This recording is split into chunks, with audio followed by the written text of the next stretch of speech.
नमस्कार महाप्रभु जगन्नाथଙ୍କ उत्पत्ति एवं एहार पौराणिक अन्वेषण उपरे आधारित एही स्वतंत्र विश्लेषणକୁ समस्तଙ୍କୁ स्वागत। एक साधारण विश्वास ओ अपूर्व भक्तिरु एते बड़ संस्कृति केमिति सृष्टि हेला आज आमे ओडिशार प्राचीन ग्रंथगुड़िकरु संगृहीत सेई रोमांचकर कहानी उपरे आलोचना करिबा। आमे जदि भाबिबा गोटे साधारण सोरिस मंजी केमिति आमर एही विश्व प्रसिद्ध किंतु अधाघड़ा दियंक सृष्टिर कारण होई पारिबो सुनिबा गोटिका आश्चर्य लागुची ना, किंतु सत कथा हेउची गछरु झड़ीथिबा हळदिया फुलर सेई रास्ता ही आमको एक बहुत बड़ इतिहास आड़कू नहीं जाए। आसंतु एही आलोचनारे टिके गभीरकू जिबा। कहानीटी आरंभ हेउची माळव देशर राजा इंद्रद्युम्नଙ୍କ असीम भक्तिरु। से थिले परम विष्णु भक्त। प्रभुଙ୍କୁ टिके आखिरे देखिबा पई तांको भितरे थिला एक अवर्णनीय व्याकुलता। आउ ठीक एही समयरे गोटिए स्वप्न सबुकिछि बदलाई देला। तांको स्वप्नादेश हेला जे प्रभु स्वयं निराचल पर्वतरे नीलमाधव रूपरे पूजा पाउछन्ति। बास एहा जानिवा मात्रे ही भगवान को खोजी बाहर करिवा पई चारिआळकू दूतमानंकु पठागला। एइठु ही आरंभ होला एक महान अन्वेषणर यात्रा। सेई दूतमानंक भितरु जणे थिले विद्यापति। से के थिले जानिछन्ति? से थिले राजांक पुरोहितंक भाई एवं जणे भारी ज्ञानी ब्राह्मण। से पूर्व दिगकू बाहरिले आउ शेषरे जाई पहुँचिले गोटे छोट आदिवासी गाँ बा सबरपल्ली रे। सेठारे तांकर भेट हेला सबरमानंकर राजा विश्वावसुंक सह। आउ विद्यापति तांकर अतिथि हेले। प्रकृतर देखिबाकू गले एइटा केवल दुई जनंकर भेट नथिला, बरं दुईटी संपूर्ण भिन्न संस्कृतिर मिलन पई एक प्रथम सोपान थिला। एबे एठारे सबुठु रोमांचकर कथाटी आसुछि विश्वावसुंकर गोटिए गुप्त दिनचर्या उपरे। ध्यान देबार कथा जे विद्यापति लक्ष्य कले विश्वावसु प्रतिदिन खूब भोरु उठी कुआडे गोटे अजणा जगाकू पळाउछन्ति। आउ आश्चर्यर कथा कौन जानिछन्ति? जेतेबेले से फेरुछन्ति तांको देहरु एक अलौकिक स्वर्गीय सुगंध बाहारुछि। एई सुगंध ही विद्यापतिंक मनरे एक बड़ संदेह आ कौतूहल सृष्टि कला। तापरे अनुसंधानरु जणा पड़िला जे आरे विश्वावसु तो सेई नीलमाधवंकर परम भक्त जे जंगल भितरे गुप्त भावरे प्रभुंकु पूजा करुछन्ति।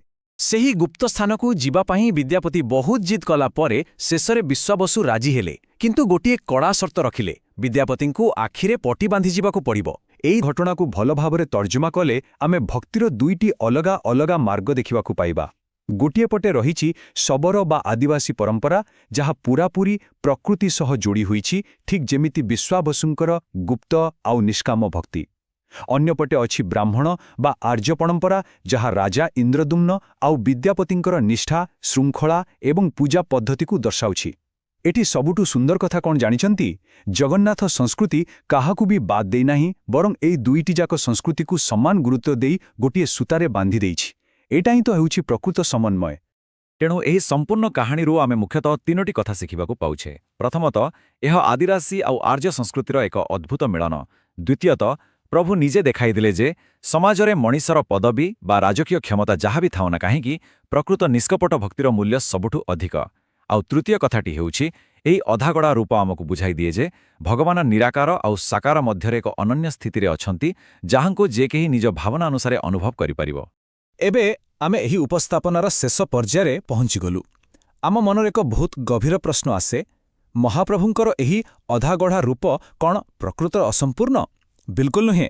एही असंपूर्णता भितर ही तो समग्र मानव समाजर विविधता, समानता और सर्वोच्च भक्तिर संपूर्णता लुचि रहिछि। विश्वावसुंक अनाबिल भक्ति और इंद्रद्युम्नଙ୍କ अथुट निष्ठा मिसी एही संपूर्णता आनिछन्ति। आशा करुछु एही विश्लेषण आमर एही महान संस्कृति को बुझिबारे निश्चय सहाय्य करिवो। शेष पर्यंत साथरे थिबारु अशेष अशेष धन्यवाद। ओडिशार सेही अति सबुज घंच जंगल तारि भितरे ब्राह्मण पंडित विद्यापति आखिरे पटी बांधी चालिछन्ति आउ हातरे धरिछन्ति गोटे छोट सोरिष मंजीर मुणा। एकदम चुपचाप लुचि लुचि सेही जंगल रास्तारे से गोटिए परे गोटिए सोरिष मंजी तले पकाई जाउछन्ति। तांकर एई चतुरता ही आगकू जाई पूरा इतिहास बदलाई देला। शेषरे विद्यापतिंकर सेही मास्टर प्लान काम कला। वर्षा ऋतु आसिला बेलकू जंगल रास्तारे पड़िथिबा सेही सोरिष मंजीरु गच्छ बाहरिला आउ पूरा हळदिया फुलरे भरिगला। आमे जदि देखिबा सेही हळदिया फुलर धाड़ी गुप्त देवता नीलमाधवंक पाखकू जीवा पई पूरा गोटे स्पष्ट माप बा नक्शा तैयारी करदेला।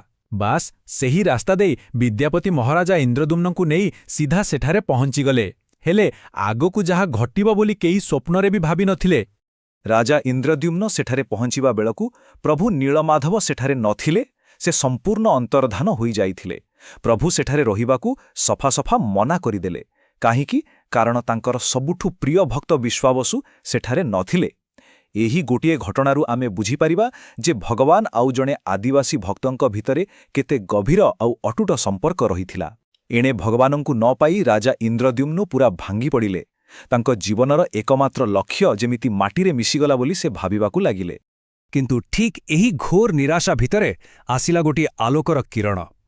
ରାଜା ଦୁଃଖରେ ବୁଡ଼ି ରହିଥିବା ବେଳେ ହଠାତ୍ ଶୂନ୍ୟରୁ ଏକ ଦୈବୀ ଆକାଶବାଣୀ ଶୁଭିଲା, ପ୍ରଭୁ ଦାରୁ ବା କାଠ ରୂପରେ ବାଙ୍କି ମୁହାଣରେ ଭାସି ଆସିବେ। ଏହି ଗୋଟିଏ ଧାଡ଼ି କଥା ରାଜାଙ୍କ ଦେହରେ ଯେମିତି ନୂଆ ଜୀବନ ଖେଳାଇଦେଲା। ଭଗବାନ ନିଜେ ଏକ ନୂଆ ରୂପରେ ଫେରିବାର ପ୍ରତିଶ୍ରୁତି ଦେଇଥିଲେ, ଆଉ ସେହି ଆଶାରେ ରାଜା ଅପେକ୍ଷା କଲେ। ସେହି ଆକାଶବାଣୀ ଅନୁସାରେ ସତକୁ ସତ ଦିନେ ଏକ ପବିତ୍ର ଦିବ୍ୟ ଦାରୁ ସମୁଦ୍ରର ବାଙ୍କି ମୁହାଣରେ ଭାସି ଭାସି ଆସି ଲାଗିଲା।